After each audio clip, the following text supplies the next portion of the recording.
বিজয়নগরের রক্তমাখা সেই দুপুরের রেশ কাটতে না কাটতেই ঘটনাটি নতুন এক মোড় নিল।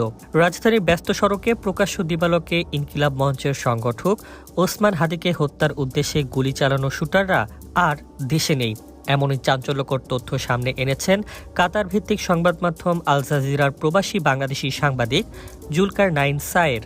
শনিবার ১৩ ডিসেম্বর দিবাগত রাতে নিজের ভেরিফাইড ফেসবুক আইডিতে দেওয়া এক স্ট্যাটাসে তিনি জানান, হামলার সঙ্গে জড়িত মূল শুটার ও তার সহযোগী সীমান্ত পাড়ি দিয়ে ভারতে পালিয়ে গেছে। সায়েরের দাবি অনুযায়ী সাবেক ছাত্রলীগ নেতা ফয়সাল করিম মাসুদ ওরফে দাউদ খান এবং মোটরবাইক চালক আলমগীর হোসেন গত ১২ ডিসেম্বর সন্ধ্যায় বাংলাদেশ ছাড়েন। তাদের বর্তমান অবস্থান ভারতের আসাম রাজ্যের গুরুত্বপূর্ণ শহর গুয়াহাটিতে। এখানেই থেমে থাকেননি সায়ের। তিনি আরও বিস্ফোরক তথ্য দিয়ে বলেন, ভারতে এই পলাতক শুটারদের আশ্রয় ও সহায়তা দিচ্ছেন আওয়ামী লীগ নেতা জাহাঙ্গীর কবির নানকের ব্যক্তিগত সহকারী মোহাম্মদ মাসুদুর রহমান বিপ্লব। তার তত্ত্বাবধানেই অভিযুক্তরা বর্তমানে নিরাপদে অবস্থান করছে বলে দাবি করেন তিনি। সায়েরের ভাষায় পুরো হামলাটি ছিল অত্যন্ত পরিকল্পিত। শুধু হাদিকে লক্ষ্য করেই নয়, একই ধরনের আরও হামলার জন্য একাধিক হিট টিম প্রস্তুত রাখার চেষ্টাও চলছিল।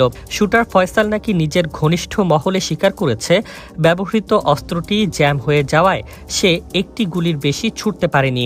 পরিকল্পনা ছিল টানা ৪টি গুলি করে নিশ্চিত হত্যাকাণ্ড ঘটানোর। এই প্রসঙ্গে আরও একটি নাম সামনে এনেছেন জুলকারনাইন সায়ের।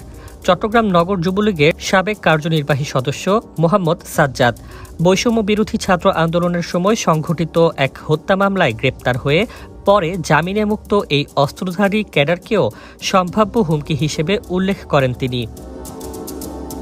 সায়েরের আহ্বান স্পষ্ট, কার্যক্রম নিষিদ্ধ সংগঠনের যেসব অস্ত্রধারী ক্যাডার বিভিন্ন মামলায় জামিনে মুক্ত রয়েছে, তাদের বর্তমান অবস্থান ও তৎপরতা অবিলম্বে নজরদারিতে আনা জরুরি। কারণ বিজয়নগরের গুলির শব্দ হয়তো একটি সতর্ক সংকেত, এর পেছনে লুকিয়ে থাকতে পারে আরও বড়, আরও ভয়ঙ্কর পরিকল্পনা।